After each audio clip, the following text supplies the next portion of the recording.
सभी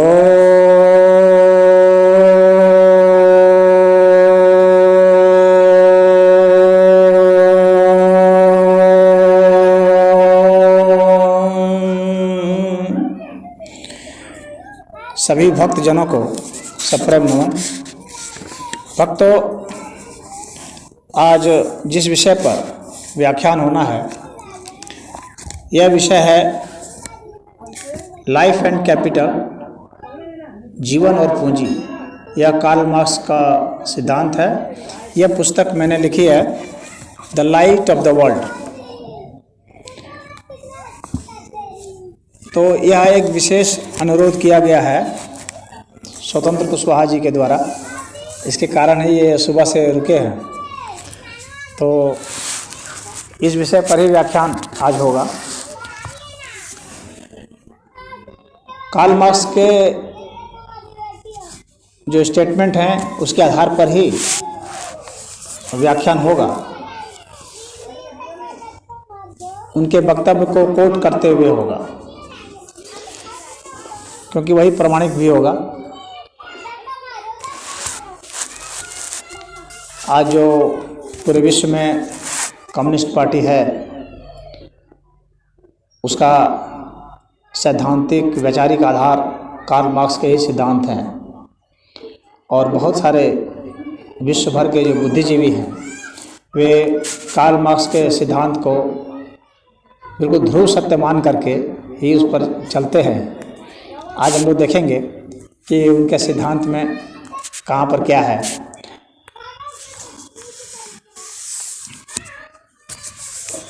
तो Karl Marx का जो ग्रंथ है दास कैपिटल, उनका मुख्य ग्रंथ है। और उस दास कैपिटल से ही मैंने उद्धृत किया हुआ है यहाँ, और जैसा लिखा हुआ है मैं ठीक वैसे ही कोट करता हूँ।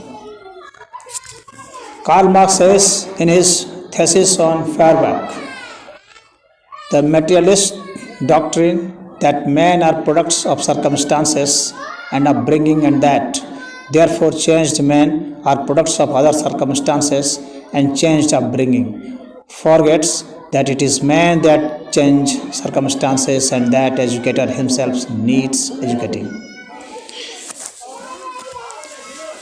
ये कहना चाह रहे हैं कि जो भौतिकवादी सिद्धांत हैं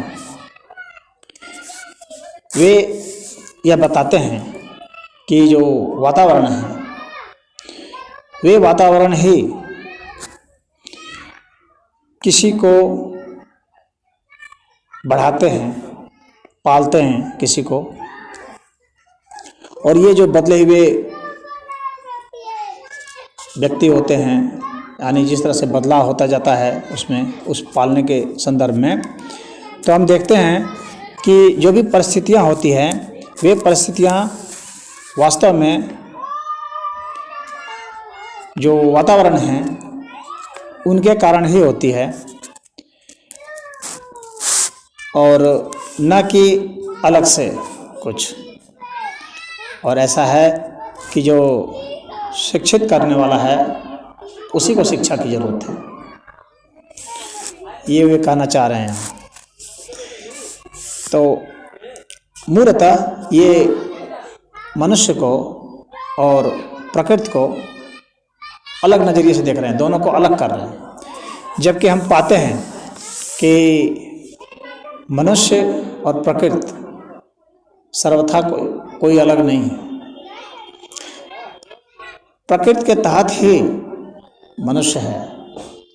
मनुष्य प्रकृति से भिन्न या प्रकृति से परे नहीं है। प्रकृति के तहत ही सारे प्राणी हैं, उसी के अंतर्भूत हैं। जबकि ये यह मान के चल रहे हैं, और अधिकतर भौतिकवादी यह मान के चलते हैं कि मनुष्य जो है वह प्रकृति का दोहन और शोषण करके उभरता है और जीता है। उनका मानना है कि जो बीज होता है वह इस प्रकृति से अंतर्भूत तत्वों को लेता है, उसको अपने में समाहित करता है और उसके बाद बढ़ता है, फलता है, फूलता है। ऐसा वे समझते हैं और वे समझते हैं कि यह एक तरफा सिस्टम है। यहाँ पर हम एक तरफा सिस्टम देख रहे हैं जो वे कहना चाह रहे हैं, जबकि हम देखते हैं कि मनुष्य भी जो है वो क्षति हो करके, वो टूट करके, बिखर करके वो भी प्रकृति में मिलता रहता है। हम श्वास लेते हैं या हम मल मूत्र त्याग करते हैं, पसीना त्याग करते हैं, ये सब फिर प्रकृति में ही मिलते रहते हैं। वस्तुतः हम प्रकृति हैं, एक हम प्रकृति बड़ा सेट है, हम इसका एक छोटा सा सेट है, सब सेट है। तो यहाँ पर हम देखते हैं कि ये आधी सच्चाई कह रहे हैं, गलत नहीं है लेकिन आधी सच्चाई कह रहे हैं। ये एक तरफ का बयान दे रहे हैं, वन वे प्रोसेस बता रहे हैं कि मनुष्य जो है इनका दोहन शोषण करके अपने को बदलता है और जीता है, परंतु ऐसा नहीं है। मनुष्य और इसका इंटरेक्शन होता है, और चूंकि मनुष्य भी प्रकृति है तो प्रकृति का प्रकृति से ही इंटरेक्शन होता है। ऐसा नहीं है कि सिर्फ जीवित प्राणी जो हैं वे अलग हैं और जो निर्जीव प्राणी हैं वे ही, या निर्जीव तत्व हैं वे ही प्रकृतिस्थ हैं। सारे प्राणी चाहे जीवित हों चाहे निर्जीव हों, वे सभी प्रकृतिस्थ ही है। और वास्तव में जीवित और निर्जीव में कोई मौलिक भेद नहीं होता है।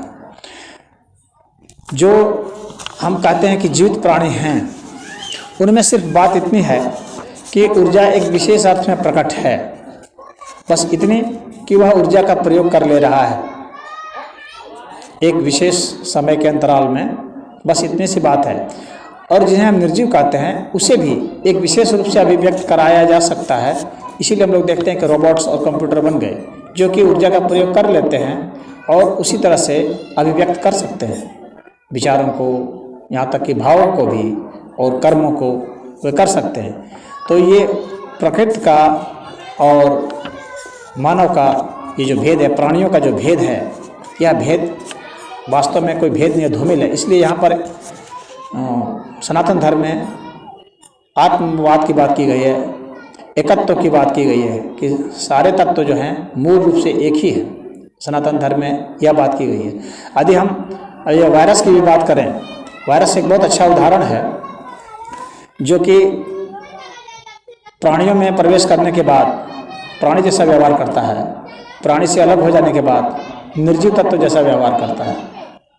वो एक क्रिस्टल फॉर्म में हो जाता है जब बाहर रहता है तो, और जब अंतर्भूत है प्राणी के तो सजीव जैसा व्यवहार करता है, यानी कि वह समाहित कर लेता है अन्य तत्वों को और अपना ग्रोथ करता है, अपने को बढ़ाता है, फलता है, फूलता है, विभाजित होता है और अपने जैसा ही उत्पन्न करता चला जाता है। तो यहाँ पर यह समझने की ज़रूरत है कि ये दो प्रोसेस है, यानी प्रकृति से प्राणी में और प्राणी से प्रकृति में ये प्रवाह होता है। अब हम इनके दूसरे वक्तव्य पर आते हैं।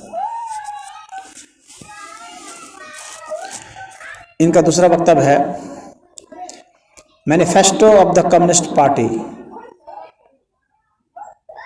जो इनकी एक पुस्तक है manifesto of the communist party. उस विषय पर ये कहते हैं the history of all hitherto existing society is the history of class struggle. इसका अर्थ है कि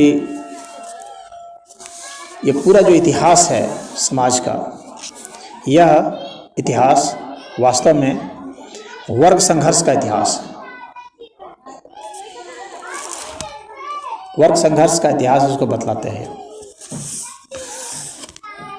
यह वक्तव्य भी इनका आंशिक रूप से ही सत्य है।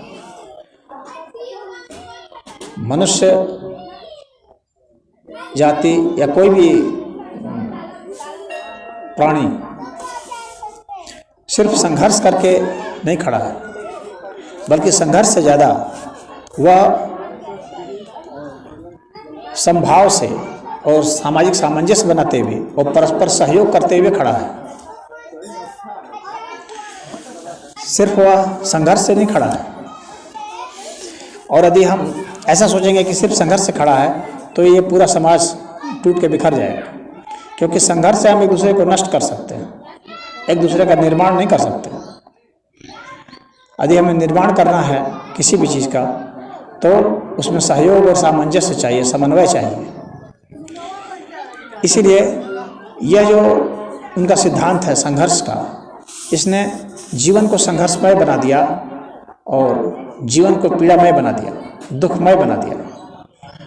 और उनके सिद्धांतों की वजह से ही उनकी जो पार्टी बनी, उन लोगों ने लगातार संघर्ष किए और स्वयं भी कष्ट उठाए, अन्य को भी कष्ट दिया और हासिल कुछ नहीं हुआ सिवाय कष्ट के। क्योंकि दुख बांटने से, दुख बढ़ाने से आपको दुख ही प्राप्त होंगे। संघर्ष से दुख बढ़ेगा और दोनों ही पक्षों को दुख की ही प्राप्ति होगी, देने वाले को भी और लेने वालों को भी। क्योंकि जिसे दुख मिलेगा वह भी दुख देगा, फिर जब वह दुख देगा तो दुख फिर बढ़ जाएगा, जिसने दुख दिया था उसको फिर वह भी दुख देगा। इस तरह से यह एक सर्किल की तरह, साइकिल की तरह ये चलता चला जाएगा। जैसे कि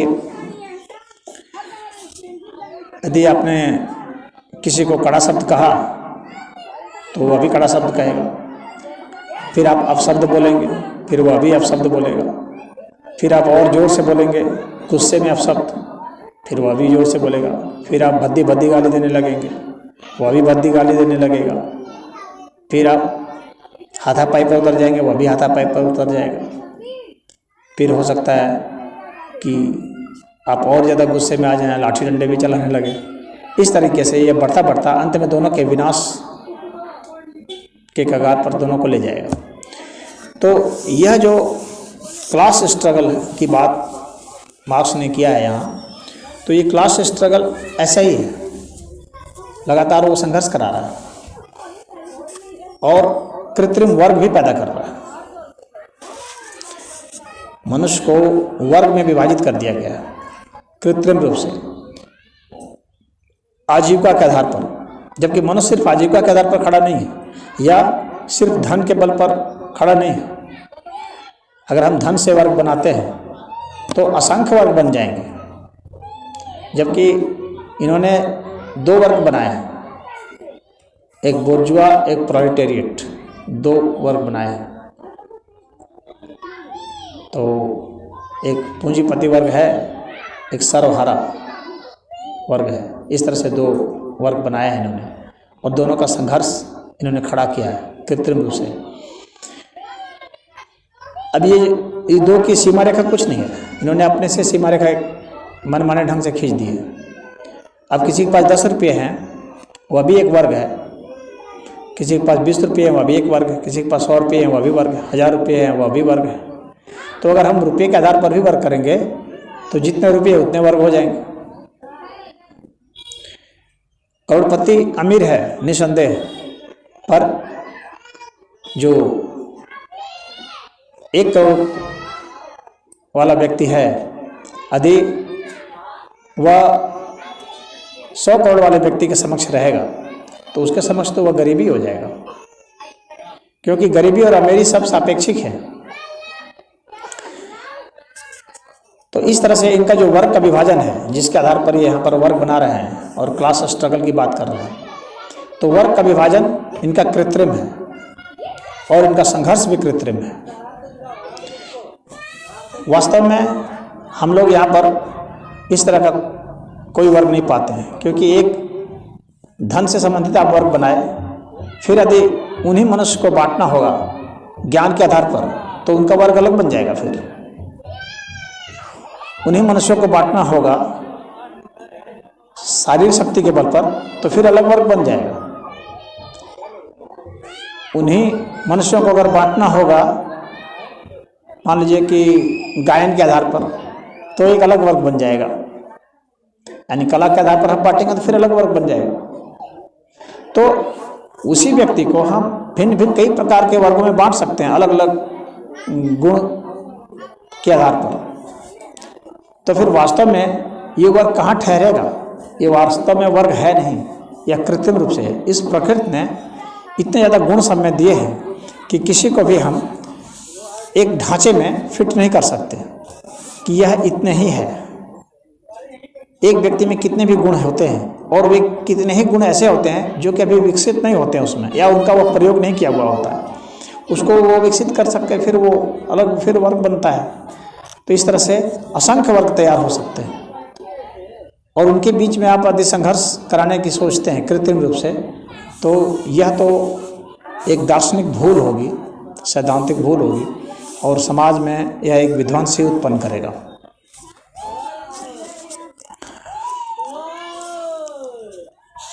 अब इसके बाद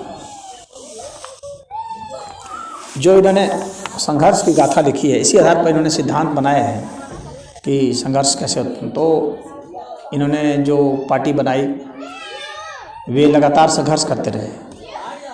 वे कहे हम गरीबों के लिए संघर्ष करेंगे, लेकिन गरीब किसे कहेंगे, किस किस अर्थ में गरीब कहेंगे?